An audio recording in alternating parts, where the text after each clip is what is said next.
Hi, and welcome to Ones and Tooze, FP's economics podcast. Every week we take data and we use it to try to explain the world. I'm Cameron Abadi, FP's deputy editor, with you in Berlin, Germany. As always, Adam Tooze, FP's economics columnist and Columbia University professor, is with us in New York. Hi, Adam. Hi, Cam. Our data point this week is 157. That is the number of tanks that the West has agreed now to send to Ukraine in its war with Russia. Tonight, in a major reversal, President Biden announcing he's sending 31 powerful American Abrams tanks to Ukraine. It's been hailed as a turning point in the war. Washington says the 31 Abrams tanks promised to Ukraine are the most capable in the world. After weeks of pressure from Western allies, Germany announcing this morning it will send those Leopard 2 tanks to the war zone. Joining the United States in doing so, our Fred Pleikton joins us live. That is the product of very long-running and pretty protracted negotiations among the various countries involved, specifically Germany and the United States, which went down to the wire this week in sort of horse trading over the conditions under which they'd be sending tanks to Ukraine. A deal finally did get worked out, but we thought we'd kind of look under the hood, as it were, and try to discuss the economics of the tank more generally. So, Adam, first, to set the military context here, just a basic question. What is the military significance of tanks to begin with? I mean, we've sent a bunch of war machines to Ukraine, so that's nothing new. We've sent other armored vehicles even. So what is it that tanks distinctively do that these other machines don't or can't? I mean, the world of military equipment right now is incredibly fluid, but classically, you would say that what a tank can do is take ground. It's an offensive weapon for the conquering and then holding of territory. So it has firepower like artillery or air power, for instance. But it's on the ground, on its tracks, crunching its way through the terrain. I mean, it has armor, but it's far more heavily armored than an armored personnel carrier or an armored howitzer would be. I mean, they're designed to withstand a little bit of shrapnel or a machine gun fire, or even maybe 20 millimeter fire. But a modern battle tank has ultra sophisticated armor, which allows it to withstand, at least notionally, hits by massive, modern anti-tank rounds. So it's on the ground. It has armored protection, and it has a gun, a very, very powerful armament. Standard NATO would be 120 millimeter cannon, which can fire a shell going at about a mile a second on a straight trajectory. So this isn't like an indirect fire weapon like an artillery weapon. You point the gun at what it is you want to kill and pull the trigger, and a second later it explodes into pieces at huge distances, like kilometers away. And that's really what makes tanks key, is that they can maneuver under fire because they're protected. They can maneuver fast and over all terrain, and they have incredible hitting power themselves, often with machine guns as well and various types of grenade launchers and so on. So that's what makes them distinctive. But it's worth saying that they never really sensibly operate in isolation, right? This is the standard lesson of all armored warfare, is that it's incredibly dangerous to use tanks in isolation. They need the protection of the range of other troops. They need the heavy duty firepower that artillery can provide. They need the long range firepower of aircraft and the spotting. They need the infantry support, and those infantry are then carried in armored personnel carriers. And so the addition of a fleet of very modern Western tanks to the Ukrainian military is a significant fillip, but it has to be seen in conjunction with those other deliveries. And so at the beginning of this fight in Ukraine, there were thousands of tanks, 900 odd on the Ukrainian side, several thousand on the Russian side already in place, and they've been fighting incessantly ever since. And losses have been very high, thousands on the Russian side, hundreds on the Ukrainian side. The Ukrainians are only surviving because they're capturing as many as they are from the Russian side and recycling them. And so the question we really have to ask is, what difference does adding, 100, 200, 150 odd very sophisticated Western tanks to this existing tank brawl, what difference does it make? And that's going to be interesting, and we don't really know yet, to be honest. I mean, the Ukrainians have been very innovative in this area as well, in the way in which they've been using their armor. And this isn't really what, these fancy Leopards and M1 Abrams are designed for at all. They are classic, jousting night, armored night on night vehicles designed for what was imagined to be the Cold War battlefield of the 80s, right? And I think it points to the fact that the supreme value of these tank deliveries is ultimately political and symbolic, right? That we've crossed the threshold. The Western powers have been willing to deliver this kind of kit to the Ukrainians. It will be very interesting to see what difference it actually makes on the battlefield. Yeah, among all this debate, there seemed to be a consensus that it's the German-produced Leopard tank, as opposed to the U.S.-produced Abrams tank that you mentioned, that would really be the best one for Ukraine to receive. And I guess I was wondering what that consensus exactly consisted of, whether this was an argument about the military merits of that specific machine in question, or is there an underlying economic argument? I mean, is this really an argument about the industrial or logistical ecosystem that services these machines, or something about the manufacturing of this specific Leopard tank that makes it most suitable for Ukraine? Well, it's a combination of the two, as the name suggests.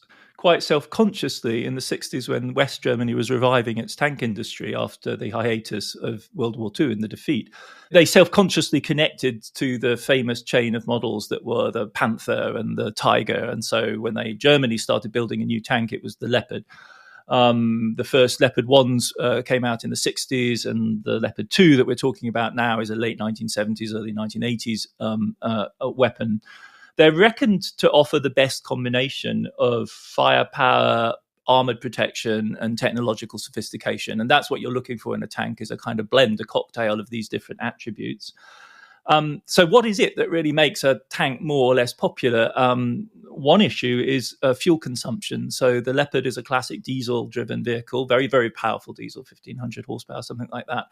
The M1 Abrams is a turbine, which consumes a huge amount of kerosene, not regular diesel fuel. According to American estimates, it consumes about 80% more gas than a Leopard would, which in a constrained logistical situation like the Ukrainian one is a huge disadvantage to using the M1 Abrams. The Leopard has got a good combination of striking power and armor. It has good fire control. And this is the crucial thing. Can you fire? Do you have to stop and halt and park the tank to fire accurately? Because if you do, of course, you become much more vulnerable because you become a target and you have to slow down and find a position. The Leopard, like the M1 Abrams, has highly sophisticated fire control, which means it can hit targets of about 2 square meters at, thousands of meters range with very high degrees of reliability. So it can really put shells on target even whilst moving around. What it lacks, and this is significant, is much combat experience. This is a tank that's been widely bought and trialed, and troops around the world have trained in it, but it doesn't have actually that much combat experience. It wasn't deployed in the Iraq wars of the 90s and the early 2000s because Germany didn't put troops in harm's way in those conflicts. And when the Turks did deploy the Leopard model that we are going to be delivering to the Ukrainians, which is the 2A4, when they deployed that in the fight against ISIS, it didn't do very well. It was actually a bit of a scandal between the Turks and the Germans. At least one Turkish crew paid with their lives. Maybe in the order of 9 to 10 Leopards were destroyed or immobilized by various types of anti-tank grenade, improvised explosive device. The Germans' answer is, well, this is not a weapon designed for that kind of close quarters fighting. The Turkish didn't deploy enough infantry around it to give it the protection it needs. In other words, they became sitting ducks, a little bit like the Russian tanks have become sitting ducks in the fight with Ukraine. But there's questions, I think, to be asked about the armored strength of the Panther, whether it will stand up to modern anti-tank rounds. In other words, there's going to be losses. These things are not wonder weapons. It isn't going to be like the M1 Abrams against Iraq's tanks in the 1990s, where they destroyed hundreds, if not thousands, of Iraqi tanks with 0 American losses. And one of the issues about the Leopard is how it's lighter than the M1 Abrams. It should go well, in other words, in off-road terrain, but it's heavier than the tolerance of most Ukrainian bridges. And so there are serious issues, I think, about how it's going to be deployed, and given its immobility across rivers, whether or not the lines of attack will be too predictable. The Ukrainians don't care. They just want Western high-quality armored vehicles delivered to them on a plate, and they've achieved that. They're not, like I've said, this is not going to be the decisive weapon one way or the other. It's icing on the cake as far as they're concerned. It will certainly help. So it seems like right now, this military policy of arming Ukraine has also created an industrial opportunity, or an opportunity for industrial policy. I mean, all of a sudden, Europe wants and needs a lot more weapons, including now to backfill all the weapons from various European countries that will be going to Ukraine. And it strikes me that Germany, given what you just described about this Leopard tank, could profit from that opportunity, to provide all these new weapons that Europe needs, if it committed to quickly ramping up production for export. But at the same time, it seems like there's this ambivalence in Germany, almost like a reluctance to kind of make this an explicit policy, an industrial policy, to benefit its arms manufacturers. I mean, is that an accurate description of sort of Germans' relationship to that policy? And if they are so reluctant, who might profit instead? Could Americans kind of swoop in to take Germany's European customers away from it? Yeah, I mean, the German military-industrial complex, such as it is nowadays, is a kind of caricature of Germany's macroeconomic policy stance in general, right? So they are in the top 5 of global weapons producers, but famously have an army that wastes a huge amount, like $40 billion euros worth of a budget, to achieve virtually no fighting power. And so the German military-industrial complex essentially lives through exports. And so they always have. And this has created huge tensions politically, because Germany has very stringent conditions on the sort of countries it will sell them to. So, for instance, there was a very juicy contract for Leopards on offer from the Saudis, and the German government vetoed it because of their involvement in the war in Yemen. Rheinmetall is certainly doing very well out of the war. Its stock is way up. If you'd invested in European armament stock this last year, you would have doubled your money. And its profits are booming. Its profits, it's a big company, Rheinmetall. It has about 25,000 employees. The majority of them don't work in armaments, though. That's, as it were, its trade name. They do car supply, components, highly sophisticated integration of technology and engineering, all those sorts of things. They're sort of a one-stop shop, high-tech engineering company, very, very sophisticated steel and foundry operations, that kind of thing. And so they will certainly do well out of this. They in fact estimate that it's going to be ammunition that will really be the big seller, because that gets consumed. Rheinmetall says they have 139 Leopard tanks that they would be in a position to deliver to Ukraine relatively quickly, of which 51 are of the Leopard 2. I mean, 88 are of Leopard 1 vintage, which seems I sort of implausible that the Ukrainians would want those. They're very out of date.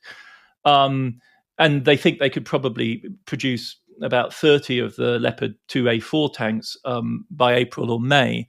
One shouldn't overestimate the size of the tank business. I was quite surprised to discover how cheap they are. I mean, you can have a bog standard T-72, which is the standard weapon of the Soviet-derived tank fleets, for as little as $500,000. Will buy you a new T-72, and a sophisticated modern Western tank, not an M1 Abrams, but a Leopard or a late model Russian tank, will set you back between $5 and $10 million per unit. And so we're not talking aircraft here. We're not talking super sophisticated, F-35s or something like that, which run into, vastly greater sums for one of those. So even if you sold the Ukrainians, a fleet of 100, you'd be looking at a deal of about, $500 million, something like that, which is not going to, make or break a corporation's, or it would only matter to a corporation that was fairly medium sized to start with. The tanks by themselves are not huge business. We'll take a break here, but we'll be right back to continue talking about tanks.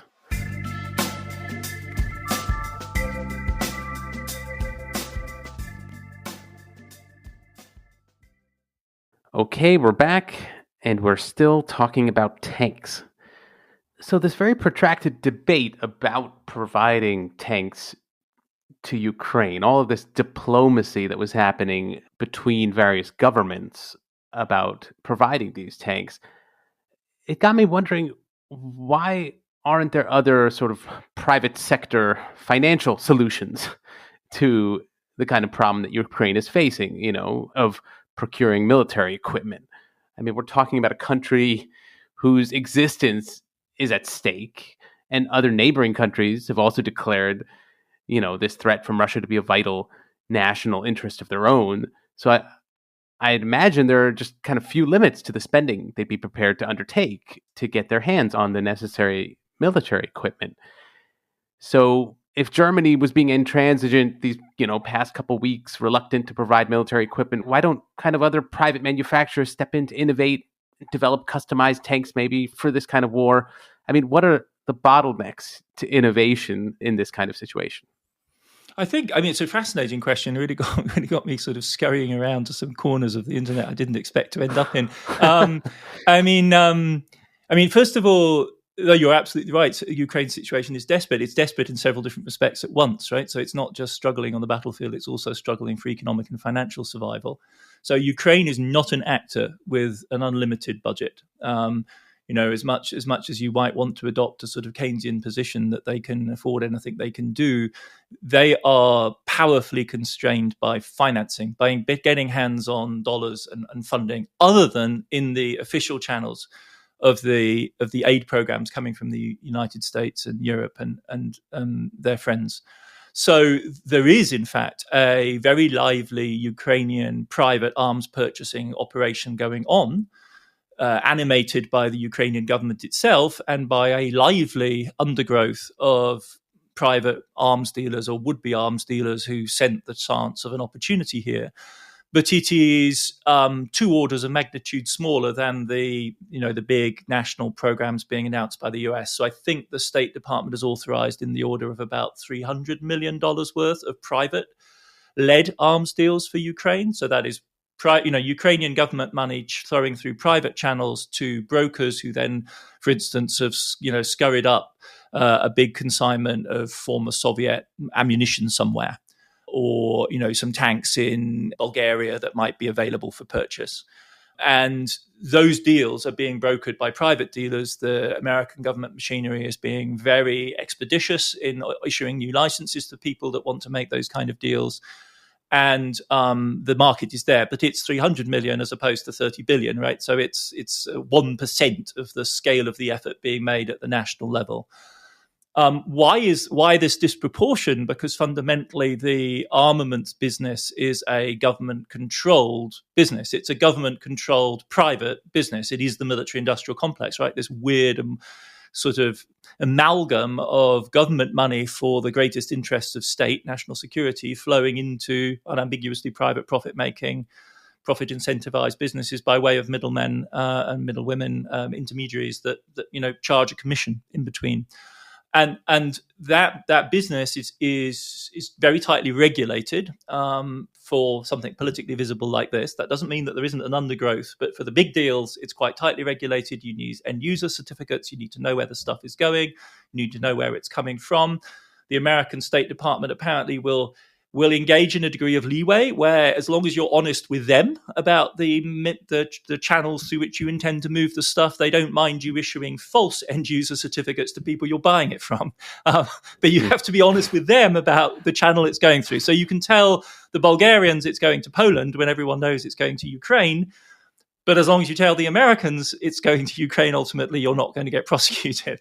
On the issue of development, if you're going to really incentivize big corporations to do large-scale R&D, you have to wave billions of dollars in their direction, right? And you have to be confident also, if you're the corporation, so Pfizer was very reluctant to take Operation Warp Speed money, that you know what the time horizon is for the development project, that you can get the thing done in time for there to be a market, and that once you've done it, there will be a follow-on market, because making the first 10 or 100 of a new tank is ruinously expensive, and you don't really begin to make any profits till they're making 1,000 or 2,000 of them. So the initial contract you would want to be done on like a cost plus basis, and then you would roll it off. So you need all of that kind of security in place, because there is the profit incentive to develop armored vehicles, but you would need the promise, and the horrible fact is that you would need the promise that this war in its current form is going to go on for long enough to warrant you making that investment. There's another wrinkle to this. It's a really fascinating story, because what the Ukrainians preeminently want is Soviet-derived designs, because that's what their military are set up to use. The Russians can see them coming a mile away. So there is a shadow war going on between Ukrainian arms purchasers and their facilitators and Russian counter-arms purchasers who, whenever they see the Ukrainians about to do a deal for, some surplus Soviet-era ammunition, swoop on the deal and outbid them. So this kind of shadow war is going on beneath the surface. All of it, however, is secondary to the big, essentially American to Ukrainian deals and the ones being brokered with the European governments, because that's where the big money is going to flow. Just a follow-up question on the financing that you mentioned at the start of your answer here. I mean, when a country's existence is at stake, does that open up new kind of financial possibilities? I mean, can a country that's very desperate, can it mortgage its future in a way? Do financiers kind of crop up to like kind of come up with creative ways of financing under such desperate circumstances? Or do they kind of just find all the avenues close on them when they're really in this kind of desperate situation? I mean, the basic logic is that of distressed borrowers everywhere, right? The more desperate you are, the harder it is to get the credit, because the creditor can see you're desperate. And so a desperate person is not somebody you lend to. The person you want to lend to is somebody who doesn't really need your money, right? So the situation deteriorates. Everyone can see how serious Ukraine's financial circumstances are. And as I was saying, they are involved also in an economic and social struggle for survival, not just a military struggle for survival. And inflationary mechanisms of finance will undermine the home front in a serious way, and they're extremely cognizant of that. They're also cognizant of the fact that they can get aid from the outside, and that is essentially what they are gambling on, right? That the aid will be forthcoming, it will come from the outside, and therefore they can finance it without destabilizing the home front. In extremists, you get the sort of brutal deals that we've seen in the African wars of the 90s and the early 2000s, where arms dealers take as collateral, or even just as a form of payment, the product of diamond mines, which then become the blood diamonds. So one way of collateralizing a deal like this is to give an arms dealer an interest in a commodity that is, truly fungible. Those are the sorts of deals that we've seen across Africa in the 90s and the 2000s. Yeah, okay, that is what I was wondering, whether they're kind of subprime lenders, who are there to kind of repossess the country in a way. Yeah, Ukraine is not quite in that situation. I mean, given its super prime backing, it's hoping it doesn't find itself in that situation. Well, finally, I wanted to ask about something you also mentioned in passing, and that's the symbolic significance of tanks. And I guess also the material effects that symbolism can have in a war. It does seem like the discussion around these tanks and the kind of amount of oxygen that discussion took up in our politics for this past week, it just seems to have some added meaning for the participants in this policy discussion beyond their military capabilities, strictly defined. Is that what people are talking about when they refer to the escalatory potential of providing tanks in the Ukraine war, that the tank signifies something more than, what you described as pretty marginal improvements that it would provide on the battlefield? I think that's right. I mean, they have, in their century of deployment, been always shock and awe weapons. I mean, it must be an absolutely terrifying thing to be an infantryman in a trench with a tank rolling towards you. It's difficult to imagine, amongst the various horrors of war, having your body smashed to a pulp by a tank must be one of the most terrifying things that people in combat face.